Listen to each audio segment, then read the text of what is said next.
So, hello and welcome, everyone. We are so excited to have you all here to join us for the January Neuro and webinar, Neuro and Social Justice. I'm so excited to introduce our guest speaker for this month, Dr. Oliver Rollins. Dr. Rollins is an assistant professor of science, technology, and society at the Massachusetts Institute of Technology, specializing in the sociology of neuroscience. His research examines how systemic social inequalities intersect with neuroscientific knowledge and technologies, using qualitative methods such as interviews and content analysis. Dr. Rollins is also the author of Conviction, the Making and Unmaking of the Violent Brain, which critiques neuroimaging research on antisocial behavior and its implications for social justice. He holds a PhD in sociology from UCSF and completed postdoctoral work at the University of Pennsylvania. All right, Dr. Rollins, I'm going to pass it off to you here. And if you're available now, if you want to share your screen, and you should be able to. Okay, sounds good. Thank you, Erin. Yep, of course. Hello, good morning, I guess, to everyone who's not on the East Coast. It's probably really early.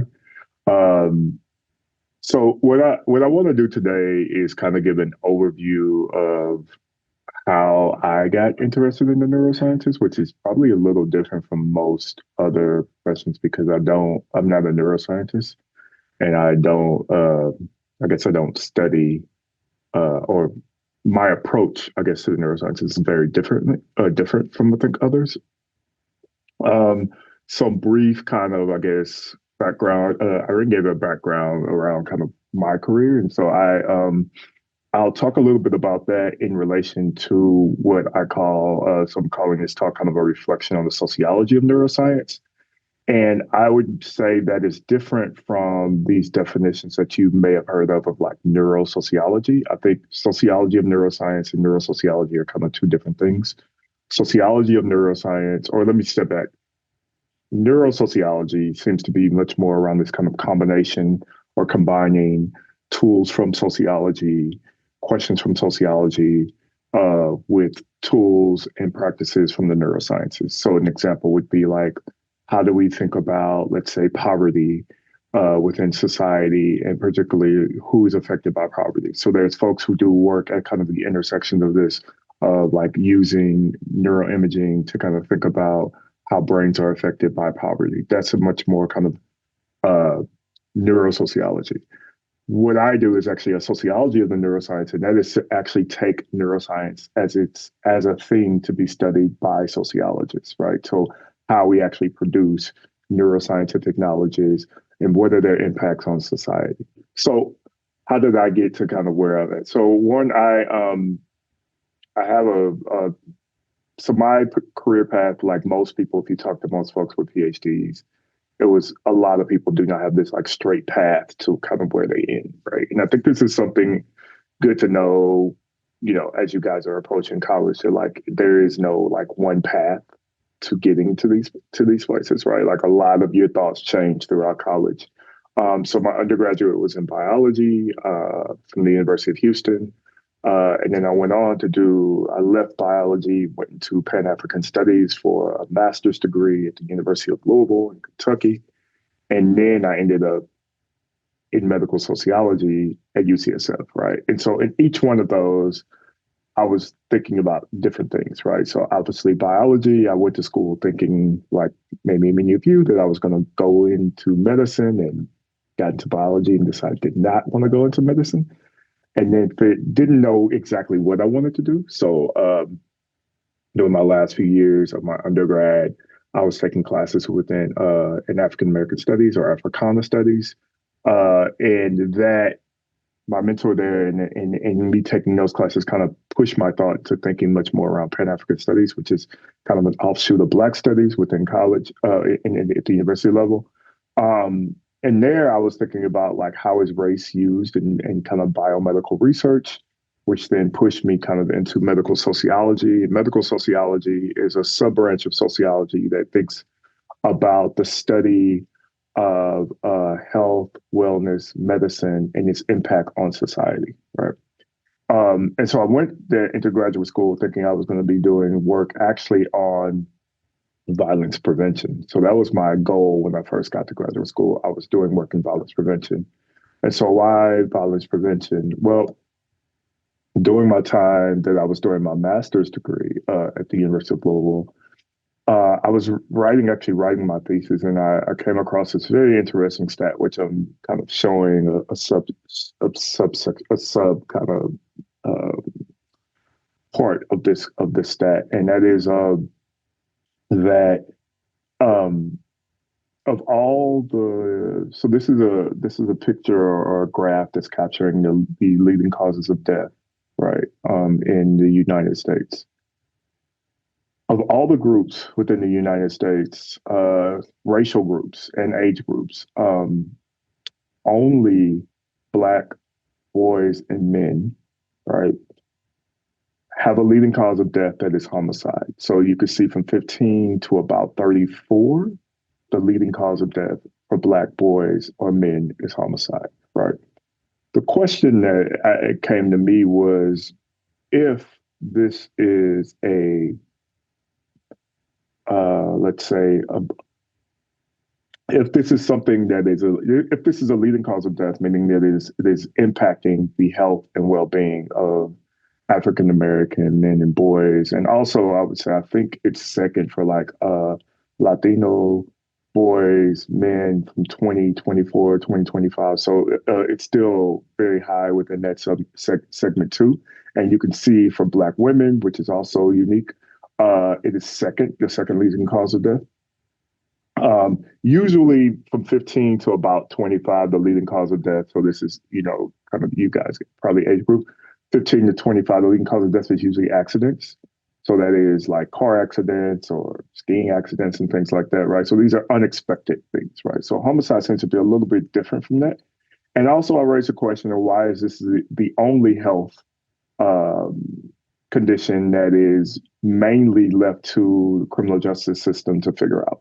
Everything else, right? So if you look at cancer, if you look at accidents, if you look at suicide, any of these things are actually studied through NIH, right? There are people at NIH, National Institutes of Health, there are people at the CDC that actually study this as a health problem. This is one of the only ones. So this raises a question of what actually counts as a health problem, right? What counts as health problems within our society that we think as researchers we can, give some type of answer to, and which ones are calls, for us to think through this in a more biomedical or biological way, a more sociological way, or are there ways in which we can combine some of those things to kind of think through this? And these are the questions I had going into grad school, and I actually went to UCSF specifically to work with Professor Howard Penderhughes, who's there, who does work on violence as a health problem, right? So his whole research is to actually he works within the Bay Area, within Oakland and San Francisco, and he really just thinks about like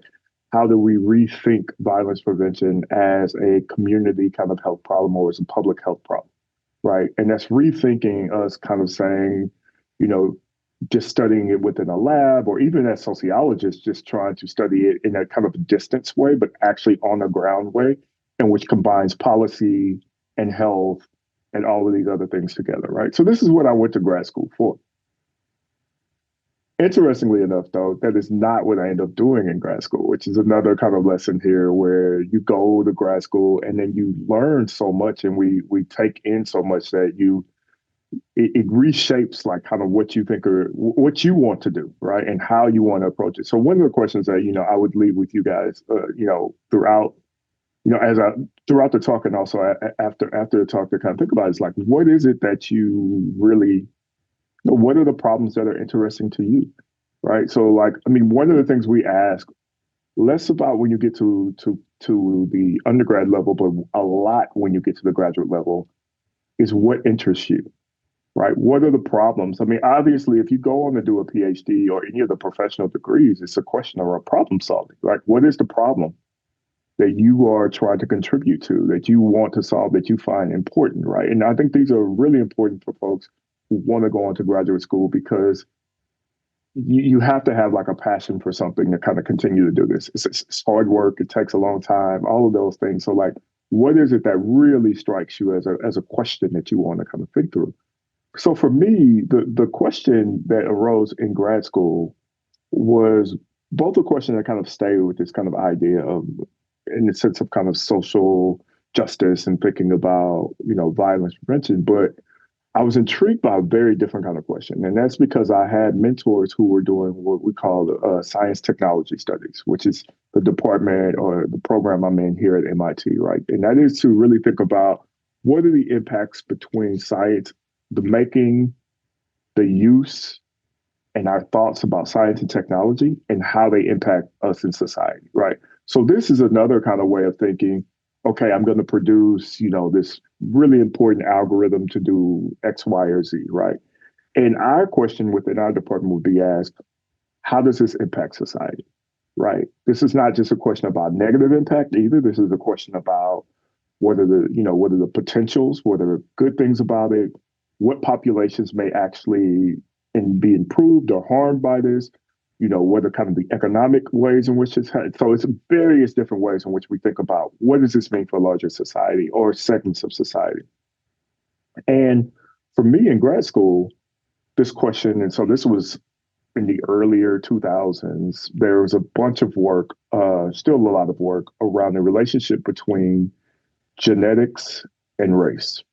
So what had happened was in the late 1980s, the Human Genome Project is launched, right? So there's a Human Genome Project that's launched, and the whole point of the Human Genome Project was to sequence the human genome. And what we were told, at least in the 1980s, throughout most of the 1990s, was that this was going to be a revolutionary way to kind of think about health, right? To actually understand one's individual genome would lead to all of these promises in health. I think if we look back right now, we can say that maybe we overpromised a little bit with that, but we also learned some new things, right? So this is constant within all of academia. We tend to overpromise on how much we can actually deliver. And that's mostly because we tend to find new problems, new questions as new data comes out. So new data comes, we find new ways to kind of think through these things. Well, one of the things that came out of the Human Genome Project, particularly around the late 1990s, or actually early 2000, was this question about race. So when at the end of President Bill Clinton's term in the early 2000s, there's a piece, and if you read anything on race and genetics, someone is probably citing this event. And so essentially what happened is that Clinton notes that he's celebrating the end of the Human Genome Project. The project actually ends a little bit after his presidency, but most of it is pretty much done.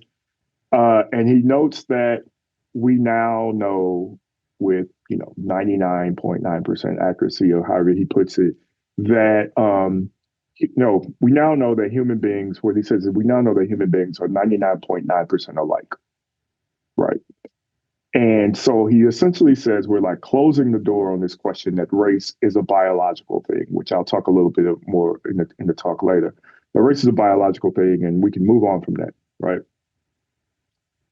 Well, what many of my mentors and the folks who were studying kind of the end of the Human Genome Project, or we call the post-Human Genome Project, found is that actually that 0.1% became the only thing that people were interested in, right?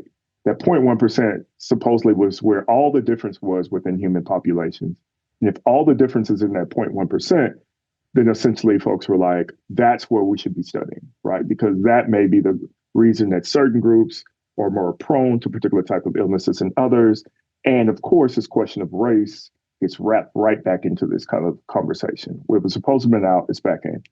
So for me as a grad student at the time, what I was interested in was that there was no conversations, and there's still very little conversation, but there was no conversations around neuroscience and race, right? So where you could find books and projects where people were really thinking about what's the impact of race on genomics and genetics, you didn't have anything on neuroscience. And so what it for me for my dissertation, it changed from thinking about this question of violence as a health problem to a question about biocriminology and the return of biocriminology from the study of the brain, and particularly thinking about race. So my thoughts were at the time that the biological study of criminology, and I could talk a little bit about that, or we could talk about it in the Q&A, which has had a very turbulent racist, sexist history, right?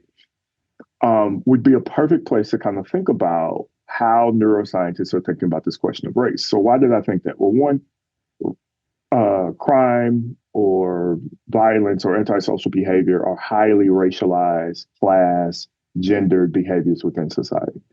And so in my head, I'm thinking if anyone is actually going to have to deal with this question of race in neuroscience, it has to be these neuroscientists who are studying antisocial behavior, criminality, right? And of course, as I said, there's a history behind this, right? There's a history, and some of these images are kind of like tracking some of this history in a way, right? So there's a history around whether or not this is deterministic, right? So meaning that by thinking that one has biological, some kind of biological variability that makes them more prone to violence, is that essentially kind of this question of born bad? That means is in the sense is it innate for some people just to be violent, right? Because they're born this way, right? And then there's also questions around kind of how we think about, let's say, the criminal mind, which you see this in, I mean, if you watch any of the television shows around like profiling and things like this is all kind of in relation to this around like, how do we know, how do we think about the relationship between the mind and like criminality? And then the last piece, which is probably dated now, and you guys are really young, but that's a picture of Tom Cruise in, I'm now blanking on the movie, but essentially the movie was about kind of predicting crime before it happens, right? I don't know how I'm blanking on this movie now. Probably because I just went off on a tangent. So it's thinking about like how do we predict crime before it happens, and so this tends to be kind of the question that most people uh, ask me about the research that I do, and saying that um, is this like a Minority Report? That's the name of it. So Minority Report. Is this like Minority Report? Are neuroscientists essentially trying to predict violence before it happens, right? And in a sense, they are, but not to the extent of how this movie goes. So the movie goes, you predict violence before it happens, you go and arrest these people before they actually commit a crime, and that's how we keep the world safe. Essentially, what ends up happening in this, though, is that neuroscientists are trying to think about how do we calculate the risk for someone to have a particular type of DSM defined kind of disorder, and these are DSM defined disorders that are around personality disorder. So antisocial behavior, conduct disorder, these are all related to kind of behavior in a way and kind of deviant behavior. And the argument is that a high risk for that leads an individual to a high risk of being a criminal or participating in criminal activity. I'm actually come back to the slide. So this ends up being kind of what I write for my dissertation, and then also what I use within the book. So as a premise for my book, Conviction, and that was to kind of think about, okay, what does this mean for us to come back to start thinking about the brain in relation to violence, and how do these neuroscientists kind of deal with these larger kind of legacies around racism and sexism and things like that in today's world, right? So if there's a justification for using neuroscience to think about the prediction of criminals today, one of the questions I have is for us in larger society, what is the value of that for us in larger society, right? Will this negatively impact certain people? How does this impact the court system? How does this impact health, and particularly mental health? Right. So one of the lessons that you learn really quickly about this is that this is tied into these questions of mental health. They're really tied into this. So much of the work that these people do, they will say that like, well, this is a lot about like actually trying to get people help who need help. So they kind of make a general argument around many of the people that are in jail are locked up in part because of mental health problems. And so that this is a way of kind of tapping into kind of thinking about the risk for that for those who are at risk for mental health problems, then that they are at risk for committing crimes.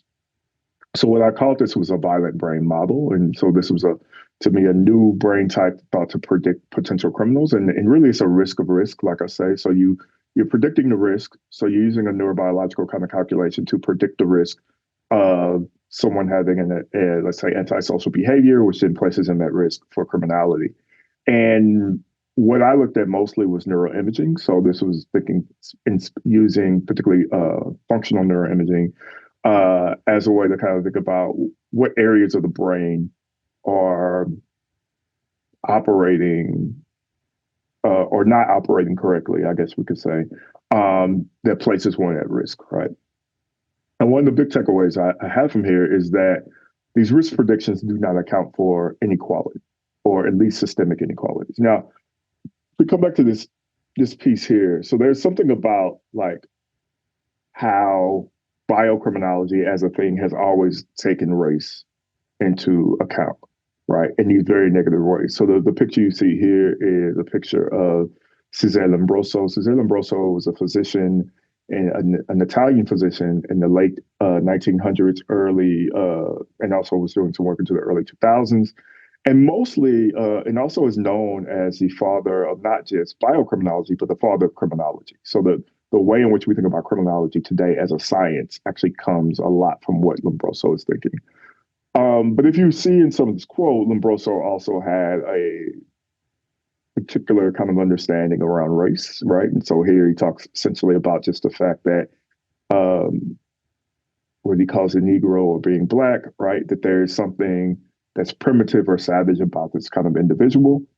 A lot of that kind of thinking actually stayed within kind of biocriminology. We saw this kind of up into like in the early part of the 1930s and 40s in Nazi Germany, where there was a lot of the science that we think about that comes out of Nazi Germany is actually science around biocriminology, right? Of thinking about, are Jewish people innately criminal? Are they innately these kind of things, right? And so these questions around race, right? They never really go away, right? They start with Lombroso, and they never really go away, even in the work in the work that I'm doing. And what I tended to find is that these neuroscientists actually avoided questions of race. They didn't want to talk about race, and partly because of that history, and partly because there were some factors that they couldn't really account for, right? So when I say that these risk predictions do not account for inequality, what I'm getting at is that when so in my conversations, I actually should just put a slide from one of the interviews that I had for you guys to see. But and so in a few of my conversations as I'm talking with neuroscientists, so I am a qualitative researcher. So much of my work, and I think I may say a little bit, but all of my work is really through thinking about ethnographies, interviews, um, and participant kind of observation within working with neuroscientists, but also kind of thinking with them and thinking kind of what they're doing. And so here in this my book, most of this was kind of me looking at having conversations with neuroscientists as a qualitative researcher. And so one of the things that I found is that when you ask these neuroscientists about race, they will tell you pretty straight up that we do not believe, unlike Lombroso and others, that race predicts any kind of criminal behavior. Meaning that just because one is, let's say, Black, doesn't mean that they have, in a sense, a different type of brain or a brain that's hardwired in a particular type of way that makes them more prone, let's say, to violence. However, this is a risk prediction. And so what I asked was, okay, but what do you do with racism, and particularly kind of systemic racism, which I'm going to talk about a little bit more too. But what do you do with racism? And essentially what they told me is that racism is more or less too complex to put into a neurobiological model. What we know, and what you guys will know, if you don't already know, as you come into, thinking about these things, particularly, thinking about statistics, is that it is very true that we have not figured out how to measure systemic racism within statistical models. That's true within sociology. That's true within neuroscience, right? There's a lot of people who are doing work now around like, what would it mean to quantify systemic inequality or systemic racism? But honestly, right now, we don't know how. Like, we do not know how to actually deal with it. It's so embedded into our everyday that we can't account for all the factors that would make sense for it to put in a statistical model. And this is essentially what they told me.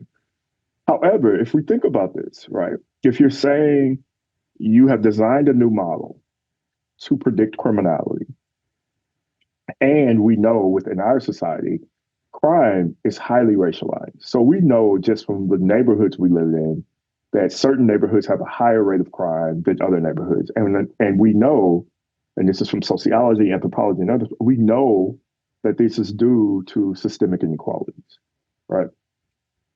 If your model cannot actually account for systemic inequalities, then the question I raise is, can it actually, let's say, predict then whether or not a young kid from a highly racialized, highly violent area will grow up to be a psychopath or will grow up to commit crimes, right? Because this is a huge part of the model. If part of the prediction is to actually think about the environment that one is in, but you essentially have left the environment part out. How good are neurobiological models, right? And that's kind of the question that I left us with in the book is that um, if we don't understand how to do that, then what will these models actually do? One argument is we use them within the courtrooms and they actually turn our attention away from race, right? Because it looks like these things are accounted for. It looks like these things are much more either scientific or objective than they really are.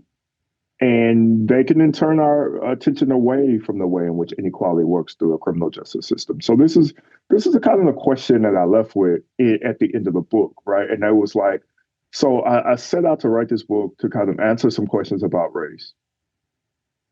I did not fully get an understanding of how neuroscientists use race, but I did think about this kind of notion around racism. So I was starting to think about, okay, well, there's another question here around what should neuroscientists do with these larger systemic things about racism?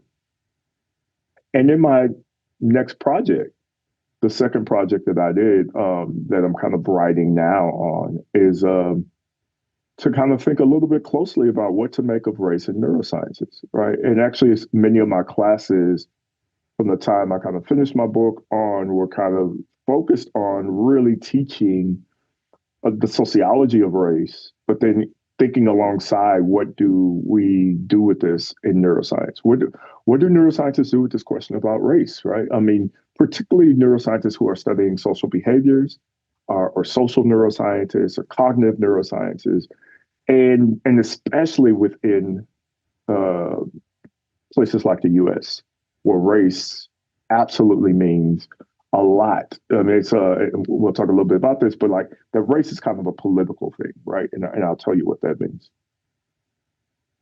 So I want to go over some basic things I think are basic, but they're not basic because I teach literally classes on these all the time. But I want us to kind of all be on the same page in how we're thinking about these things, right?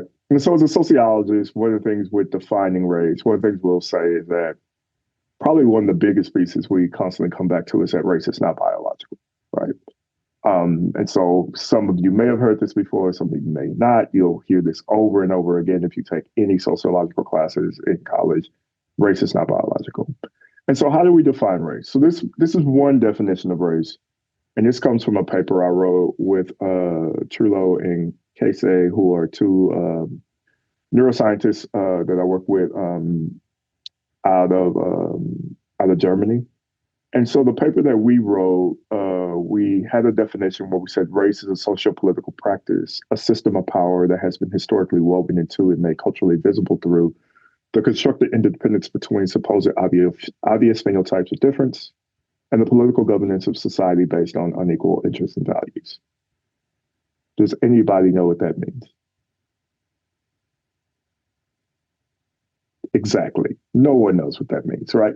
Only people who actually know what this means are people like me who actually kind of feeling this, right? And so this became one of the kind of interesting things I started to think about race, and particularly teaching race and thinking about how do you teach race to neuroscientists who are kind of in a very similar space as many of you, where it's like I've never been introduced to some of this stuff, so I have no idea like what this means. But I'm supposedly have to deal with these questions of race, but wouldn't be able to tell me what this definition means either, right? And so how do then both I bring in this question of race and also teach this question of race became part of my the larger piece of my second project, right?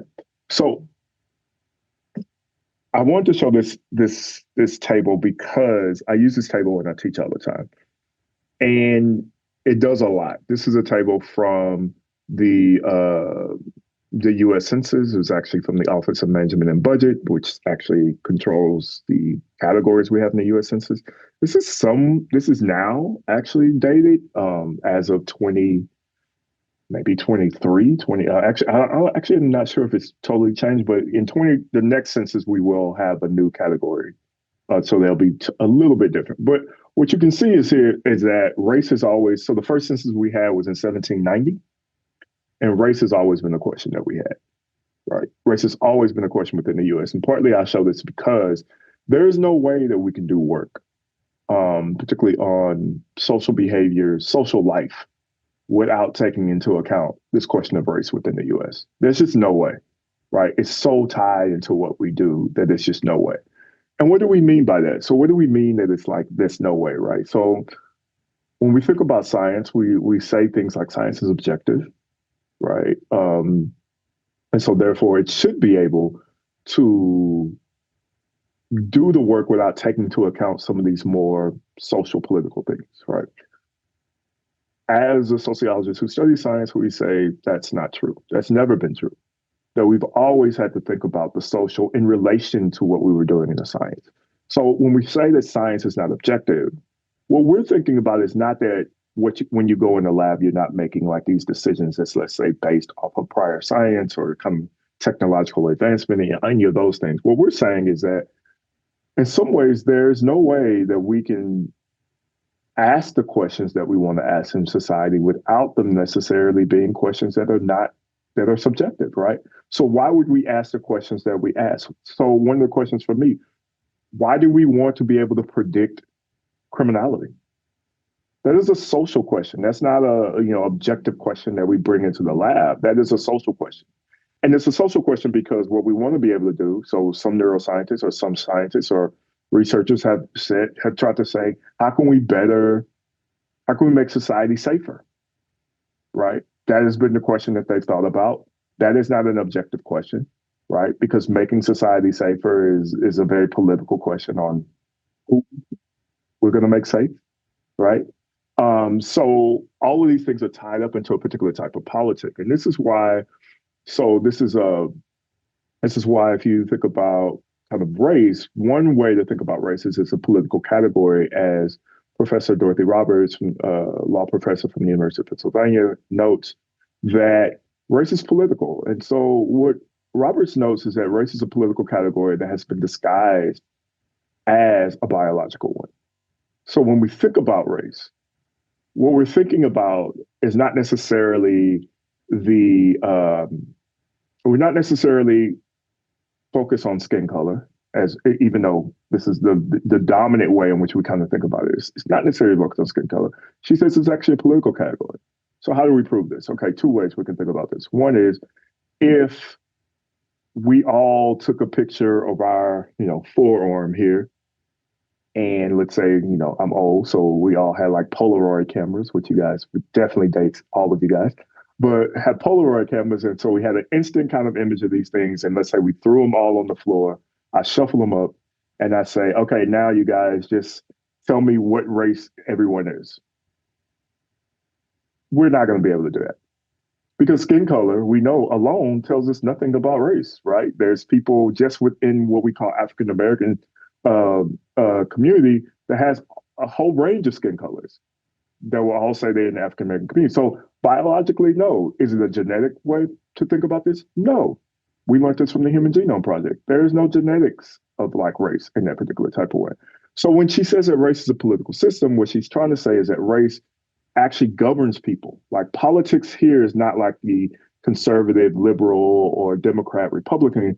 Politics here is that there is something at stake in how we govern society based on that thing, right? The thing here being race, right? And we know we make political decisions, right, within our society based on this question of race. We do the same thing with gender. You can see how it's playing out with like sexuality. We use these things to actually govern society, right? And that's what she's trying to get at. Like we use these things to govern society. Another piece that I use is from philosopher, the late Charles Mills. And so Mills, as a philosopher, tells us that race does exist, but its existence is not biological. It's a socio-political existence. So the other question that comes up is that race is socially constructed, right? And one of the things that we learned, that I learned by talking with neuroscientists, is that neuroscientists don't know what social construction means, right? Socially constructed things, right, within society, and I can answer that much more in the Q&A, but socially constructed things within society exist just as much as we would say a natural thing within society, right? What Mills tells us is that there is an existence, right, to race because it has a political valence to it, right? So it does exist, right? But it's not biological, it's socio-political. It is about how we shape society. It is about how we allocate resources within society, right? About how we decide who, right, should get certain things and who should not get certain things, who should be placed in certain areas, who should not get in certain areas, how we read people within society. So he uses this example when he says, and many of you may have already experienced this as well. Well, Mills raises this point where he says that when people ask you, where are you from? He was like, they are not asking for a geopolitical or geological location.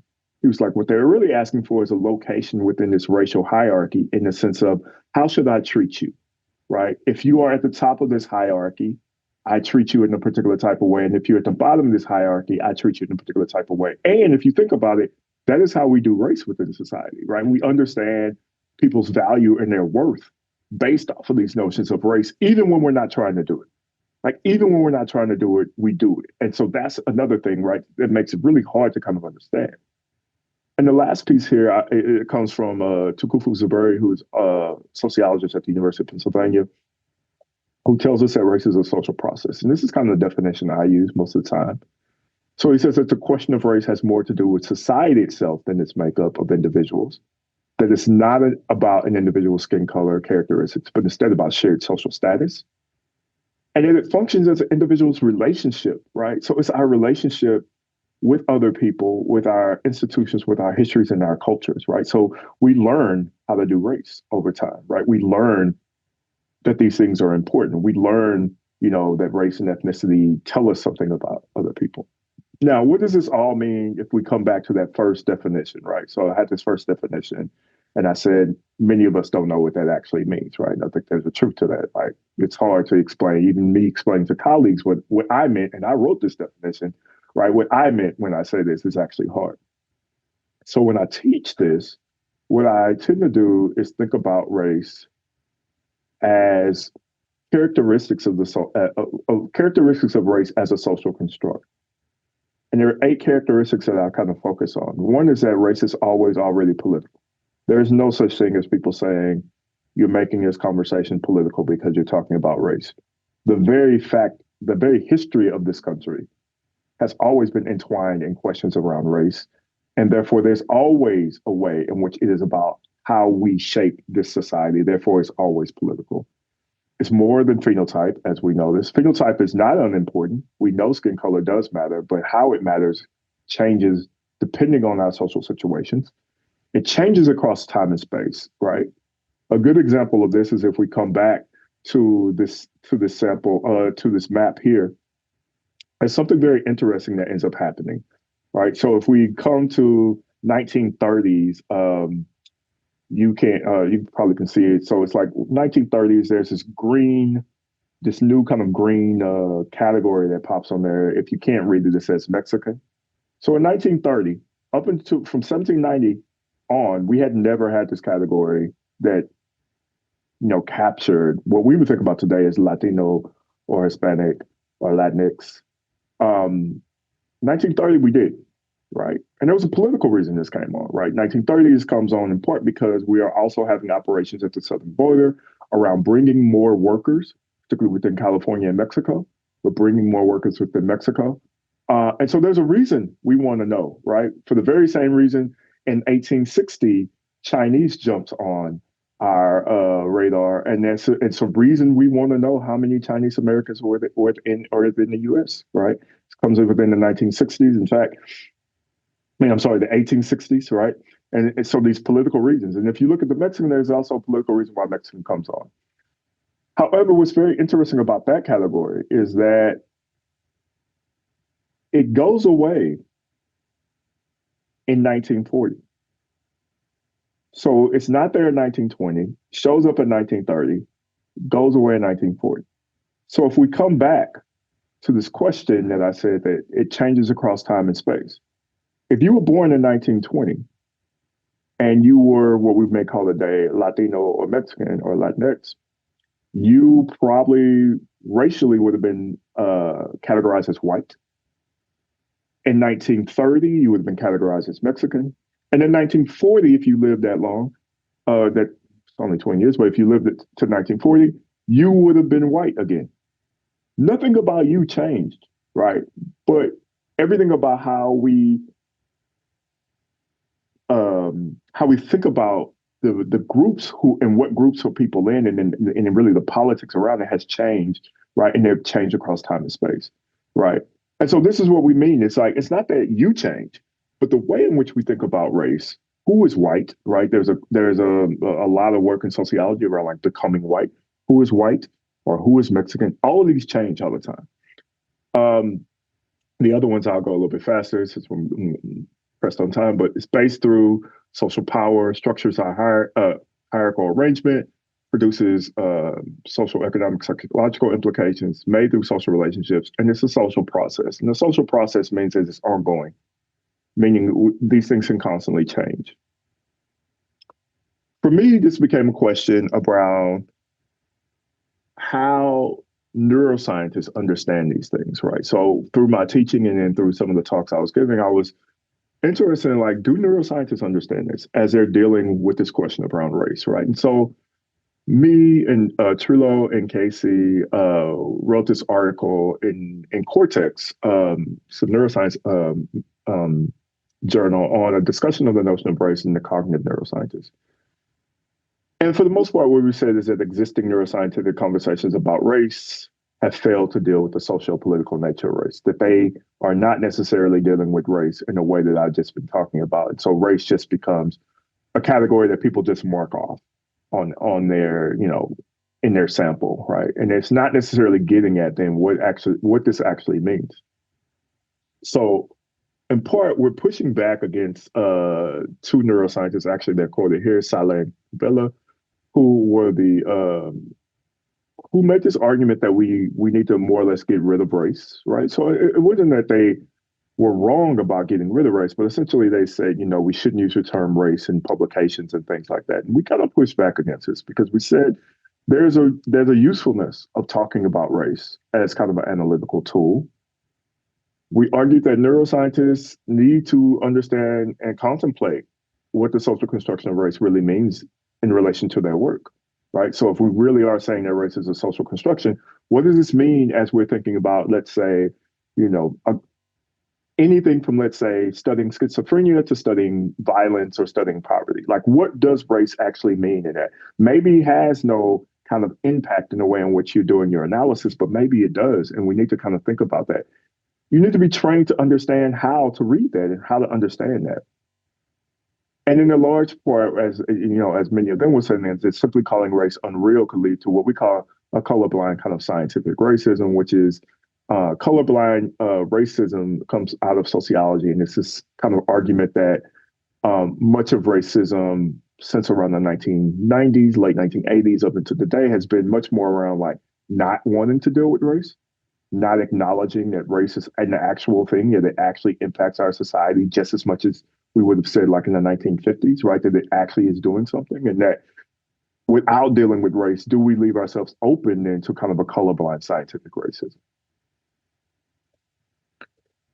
We define scientific racism as the intentional or inadvertent dependency upon scientific data, proof, and above all, authority, the authority of science, to establish, reconstitute, or justify forms of racial discrimination or structures within society.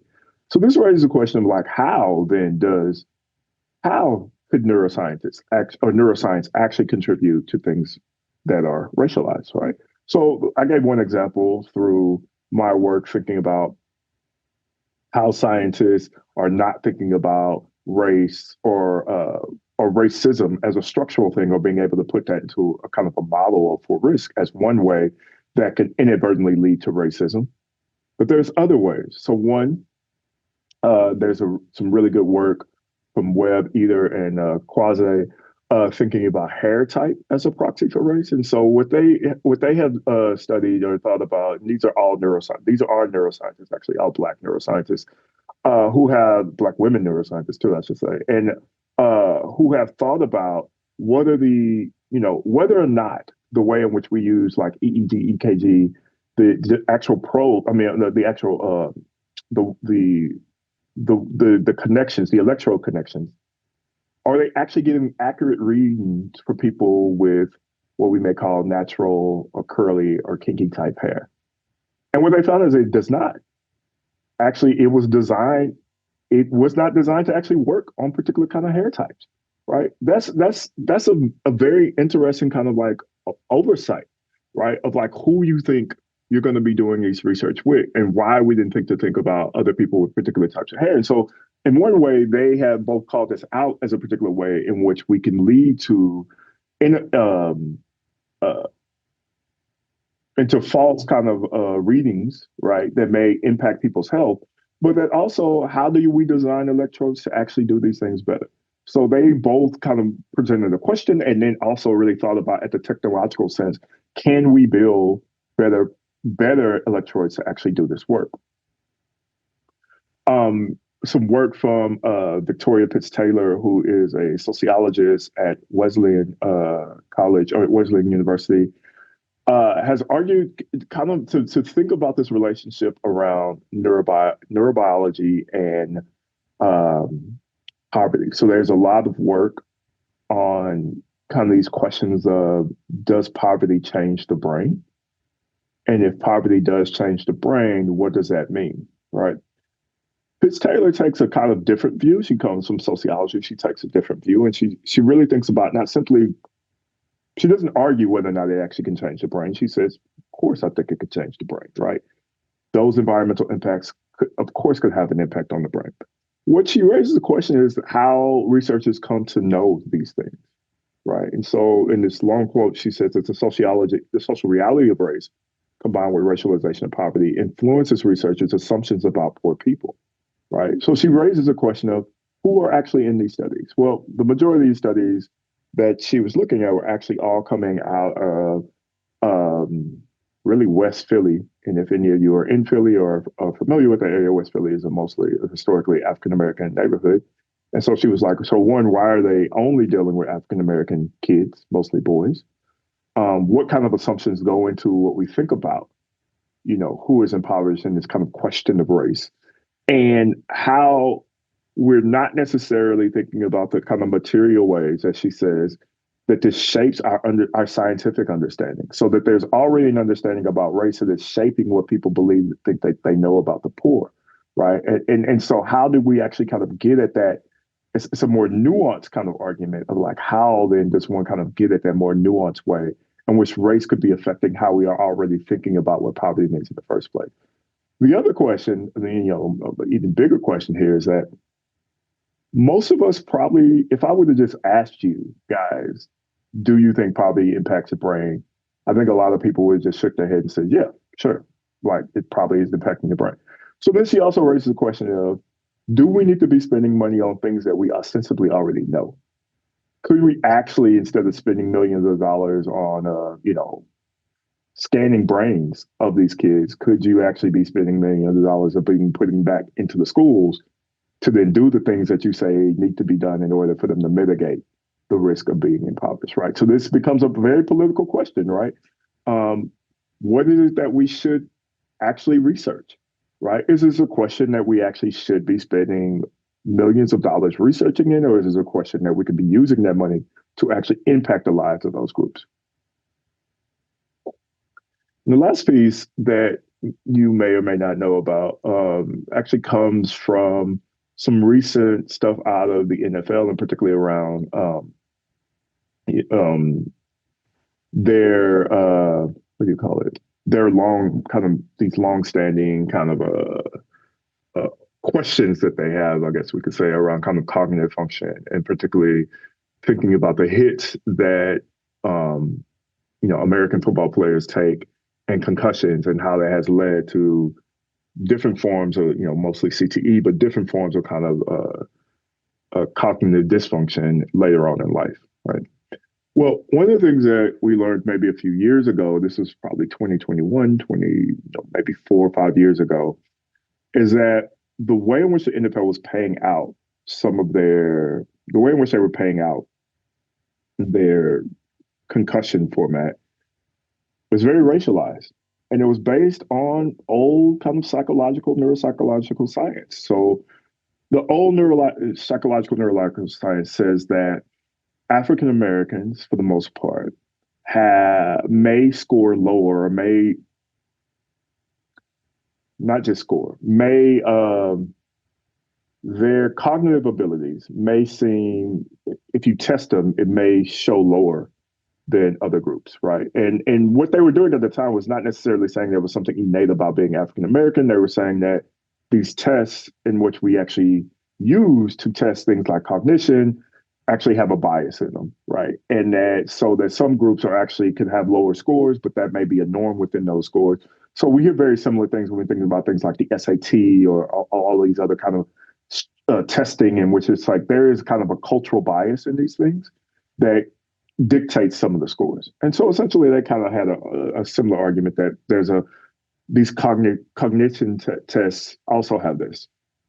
But what they were also doing is saying, so if an African American player, and if we know anything about American football, African Americans and Black athletes make up about 75% of the athletes in the NFL. And they said if African American players were being tested, they were also having to score even lower than their white colleagues in order to get a payout. Because what the NFL says, well, lower is norm, is a more normal thing for this group. And so therefore they were saying they should be scoring lower on this. But what that means is that, one, when people say these things, this is not like an absolute that every African American person should be scoring in a particular type of thing, right? So this is a way in which they're correlating race to these tests that doesn't make sense. But then there's also a way of saying if African Americans have to have even lower cognitive function, that means that less of them are actually getting paid out. And that means that their white colleagues don't necessarily have to have this, even if they could, in a more objective way, test the very same way on these things, right? And so there's another way in which race has worked its way back in to our understandings of neuroscience, our understanding of the brain, right? And it's kind of political or social kind of payout, right? So in the last, I guess, 10 minutes, I'll just kind of go over. So what does this kind of mean for me? And this is kind of my reflection 3. And so this last piece kind of led to my latest project, and that is to really think about the relationship between social justice and the neurosciences. And I asked this question of, how and why does social justice matter for neuroscience? Right. And I think this is a question, particularly for your generation, and I think the generation of folks who are coming in grad school now. This has been a question that when I talk with that group, this is a very important question, right? Of like, why does my work matter for larger kind of questions in social justice? And I started my approach to this kind of thinking about the summer of 2020, right? And this was supposedly the year America confronted racism. We are 5 years from that point now, or almost 5 years point now. And I think we can make an argument that it's pretty underwhelming of whatever kind of approach we've had against kind of social justice is kind of underwhelming now. And it's, if not, didn't really happen, right? We didn't really have this reckoning on race that we thought we were going to have. Even though I also argue that the sciences actually took up this question in some ways better than the other places. So there was a lot of writing between 2020 up until now that really were neuroscientists and others who said, okay, what should we be doing?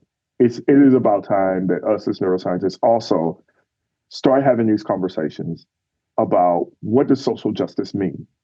What does it mean for us to kind of confront racism? What does it mean for us to confront sexism or confront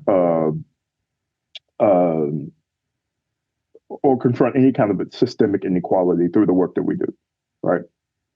And so this became a question, and this is what my latest project that I'm doing, this NSF project, is to really say, okay, how do we both think about this, and then are there any kind of policy level things that we can do to change, particularly from you guys kind of generation up on how do we change the future in a way that it is a way in which these things are being talked about and confronted, um, that leads us to a kind of a better space that we want to be in.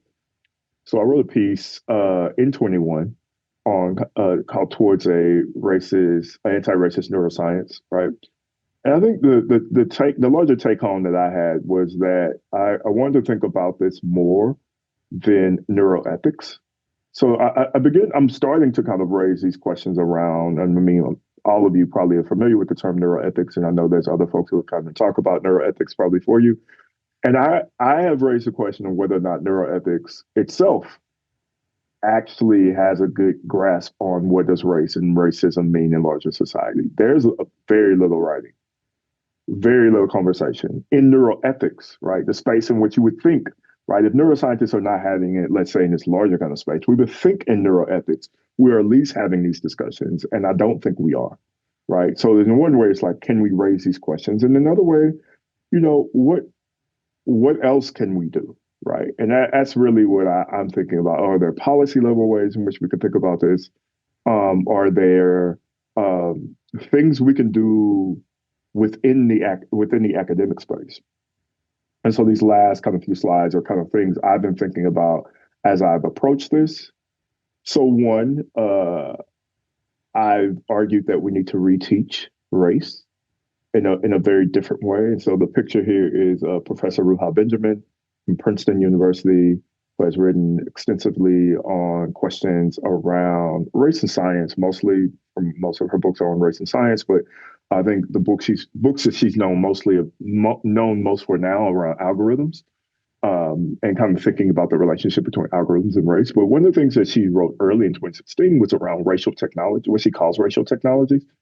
And she says that they're in the business of manufacturing natures, right? And it's a kind of minimalism that allows for more and more racist violence to be less and less discernible. And I think this is something that we got to think about in the world today, right? How do we think about race and racism today, right? And and the fact that the way in which race operates now is such a, I would argue, a very normative thing. We're expected that there's going to be things that are racist or sexist within our societies, right? And they're so embedded that sometimes we don't even see them. And so the question I think we can ask ourselves is what happens when racism becomes imperceptible to everyday medicine and science, our everyday use of technology to knowledge, and our everyday life? So if racism is so imperceptible, how do we account for it in neuroscience?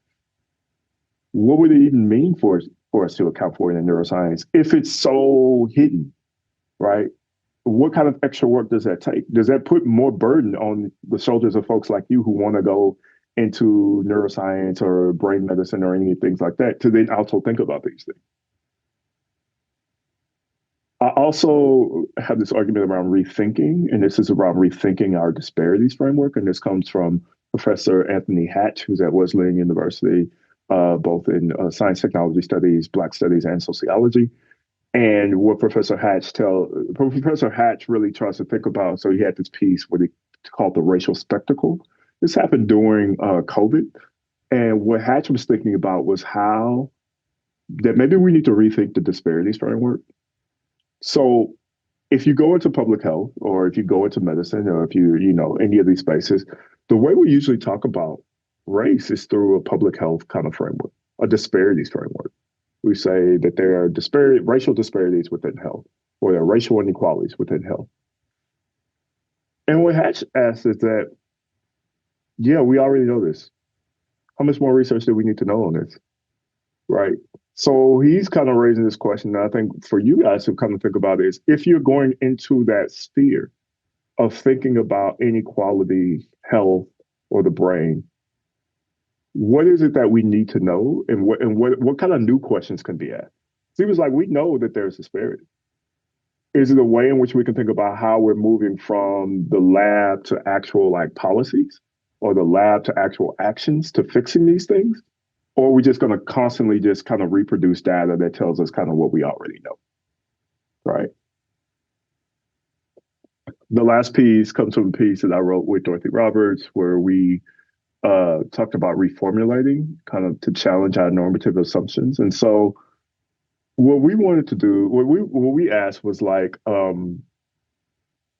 what are some like how do we produce knowledge in a way that helps us get to those obscured ethnical uncertainties and those structural forces, right? So what does it mean to, really think about structural racism in our work, right? And we're actually pulling from sociologist W.B. Du Bois here a lot around how do we think about medicine or how do we think about health or how do we think about science or technology in a way that does not assume that it's going to be kind of like objective, but we assume that it actually has a purpose, that it actually has a particular type of politic, and how do we protect it for?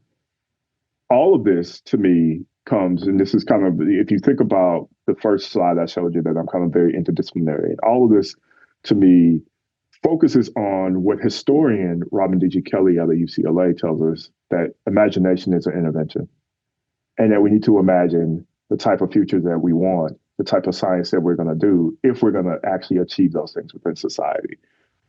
Kelley says that we must tap into our own collective imaginaries, that we do what earlier generations have done, and that is dream, right? So that what, in part, maybe what I'm asking in a sense is that how how do you guys go about doing your work and dreaming and thinking about what is the function of the work that you want in the future in a way that's so different from today, right? That you don't have to necessarily pull on the things that we have today. Like, what is it that you want within society? And then thinking about how do we transform that, right? Importantly, what I want to be able to do is make a different kind of neuroscience. I want a neuroscience that does deal with these types of questions. I want a neuroscience that can answer questions around systemic inequalities if it's going to be useful within our society. And I want neuroscientists and neurologists and researchers and others, psychiatrists and all, to be able to think about these things and talk about these things in a way that is going to be almost normative within their practice, that these things are already on their minds, right? That these things are we're already thinking about these things, and we don't have to have a special funding system from NIH to just deal with race and gender, because race and gender are already a part of how people are thinking about these things as inequalities, right? And yeah, I'll stop there because I'm right at an hour now. So thank you everyone for joining us today, and we hope to see you next time. Yeah, Thank thank you. you.